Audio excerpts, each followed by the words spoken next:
Inasemekana katika ikulu ya Rais William Ruto, hakuna mtu aliye na nguvu na mamlaka kumshinda Faruk Kibet. Mimi nakumbuka naibu wa rais, mimi ikaenda kutafuta mke. Wengi waliomsikia Faruk Kibet wanajiuliza maswali mengi kuhusu alikotokea jamaa huyu hadi kuwa mtu anayeogopwa hata na mawaziri wa serikali. Wapi Faruk? Faruk Kibet. Faruk Kibet. Faruk Kibet. Faruk Kibet. Faruk Kibet. Faruk Kibet. Huyo kijana anaitwa Faruk, Your Excellency, you don't know. Najua saa ingine songa akichamuka anatukanana tu ovyo ovyo, lakini leo hawezi. Hii mtu anaitwa Faruk. Who is Faruk Kibet? Lakini you cannot go somewhere na useme hii ndio ofisi ya Faruk. Na unajua watu wanasikiaga Faruk. Dikteta ni Faruk Kibet. Wanafikiria ni mtu utaenda upate ako na ofisi floor moja pale kwa rais wetu. Ofisi ya Faruk ni penye Faruk ako. Mimi naona ofisi ya Faruk hata ni ile ya rais wetu wa Kenya. Katika historia yake ya kustaajabisha, Faruk Kibet alihama kutoka kuwa adui mkubwa wa William Ruto hadi kuishia kuwa rafiki wa karibu zaidi wa kiongozi huyo, yote akiyatimiza bila elimu yoyote ya juu. Iwapo utaangalia video hii hadi kufikia mwisho wake, basi utaelewa kilichofanyika kumfanya Faruk Kibet apewe mamlaka hata juu ya Rigathi Gachagua katika baraza la washauri wa ndani wa Rais William Ruto. Zaidi katika kanda hii fupi utakutana na mengi na mazito yaliyomfanyikia Kibet na kumfanya mtu mgumu na mwenye nidhamu inayozidi hata ile ya kijeshi.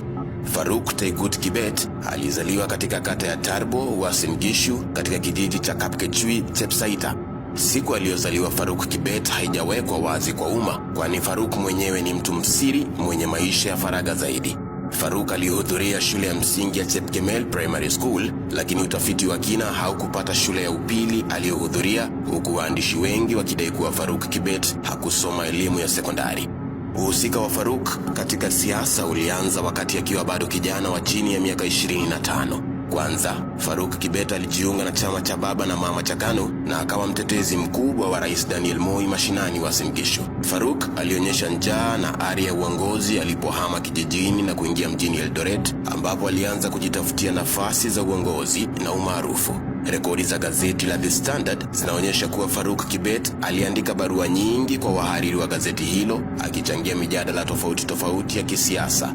Wanahabari wengi wa magazeti na redio waliofanya kazi mjini Eldoret walikiri kumjua Faruk Kibet, kwani aliwatafuta kila wakati akitetea jambo hili ama lingine. Wakati wote huu Faruk alifaulu kuwa mmoja wa sauti zenye ushawishi mitaani Eldoret katika tawi la vijana la chama cha KANU almaarufu kama KANU Youth Wing. Hapa ndipo William Ruto alikuja kukutana na Faruk, na wawili hao walipojuana tu wakaanza kuchukiana. Mheshimiwa, wewe ni mheshimiwa? Huyu anaitwa Faruk Kibet, hajafika mheshimiwa, wako chini.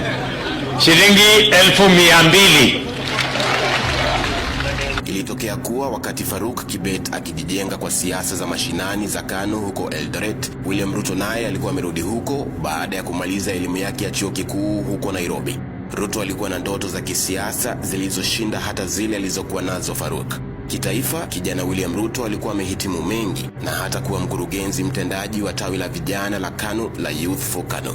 Sasa Ruto alihisi alikuwa tayari kuwania ubunge wa eneo bunge la Eldoret Kaskazini katika uchaguzi mkuu wa 1997. Hii ingemaanisha yeye kushindana na mbunge wa eneo hilo aliyeitwa Reuben Chesire, mwandani wa Rais Daniel Moi na ambaye Faruk Kibet alikuwa anamfanyia kazi mashinani. Ujasiri wa Ruto kuendea kiti cha bosi wake Faruk ulitokana na mgawanyiko uliokuwa KANU wakati huo. Viongozi wa vijana ndani ya KANU walioongozwa na watu kama Cyrus Jirongo na William Ruto walitofautiana na wenzao wazee kuhusu uendeshaji wa chama. Licha ya Rais Moi mwenyewe kujaribu kutatua mzozo huo, kijana William Ruto na wenzake waliungana pamoja na kuunda muungano tofauti na chanya ndani ya KANU ulioitwa United Democratic Movement UDM. Kando na Ruto, washirika wengine wa UDM walikuwa watu kama Cyrus Jirongo na Kipruto Kirwa.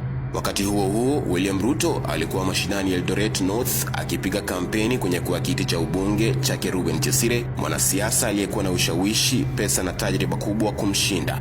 Ni katika kipindi hiki cha kampeni ya kura ya 1997 ambapo Faruk Kibet alibadilika na ghafla akawa mtu wa mkono wa William Ruto. Unajua huyu songa aliteswa mpaka akateseka. Sasa nafikiri aliposikia iko maombi akasema acha tu niende huko ili Mungu anisaidie. Sisi tumuombee Songo. Unampenda yeye? Na najua atakuja kuimba. Songo usingaibishe. Imba tu nyimbo moja ambaye itafanya hii watu wajue umeokoka. Unajua anafaanga vitu mingi kwa mkono. Alichelewa kwa sababu anafaanga vitu nyororo nini. Angependa kuchelewa sio? Lakini ukiangalia vile amevaa nguo nyeupe, kila kitu tu ni ya Mungu. Ninaangalia atakayekuwa deputy president anatoka hapa Kikuyu. Hata nikiona zaidi naangalia rais ambaye siku moja atatoka hapa Kikuyu. Kilichopelekea mabadiliko haya kilisimuliwa na Isaac Mayo, mwandani wa William Ruto wakati huo wa 1990s. Mnamo 2018, Isaac Mayo aliwaambia wanahabari wa gazeti la The Standard kuwa Faruk Kibet alikuwa anamshambulia sana William Ruto kabla ya kuhamia kwa kambi yake. Katika barua zake kwa magazeti tulizozitaja awali, kijana Faruk Kibet angewasifia viongozi wa juu wa KANU kama Mark Too, Philemon Chelagat na Ruben Chesire.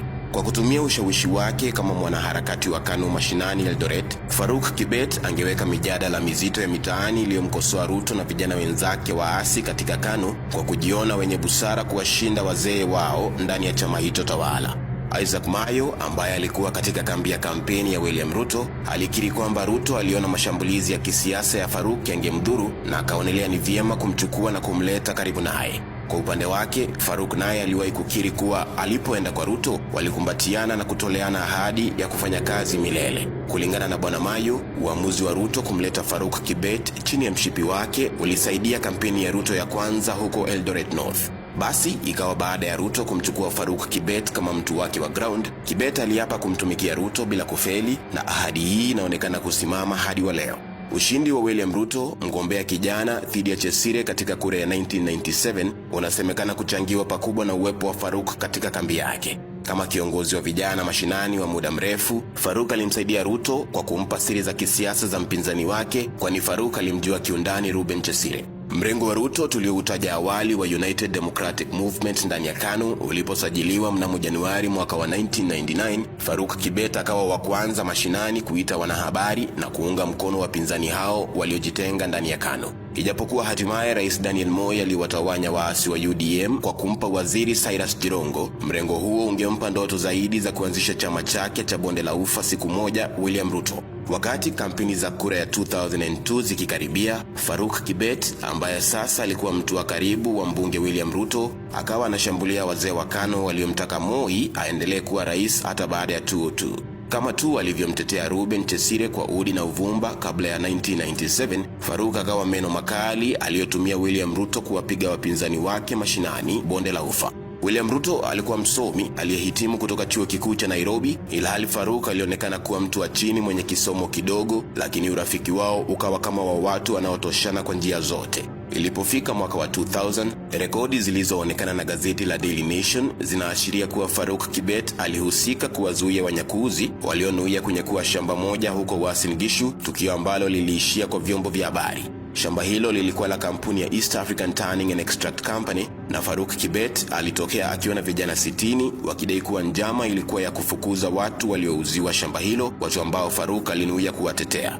Hii ilikuwa mapema mwaka wa 2000, na mzozo wa ndani kwa ndani kati ya William Ruto na wanasiasa wakongwe wa KANU ulikuwa bado unachemka. Baada ya uchaguzi mkuu wa 2002, ilifikia wakati wa Ruto kumzawadi Faruk kwa uaminifu wake katika miaka 5 aliyomsaidia kama mbunge wa Eldoret North. Kwa uhusika wa William Ruto, ambaye alikuwa amepanda cheo zaidi katika chama cha KANU wakati huo, Faruk Kibet akateuliwa kuwa diwani wa wadi ya Wareng mwaka wa 2003, kiti ambacho angeshikilia hadi 2007.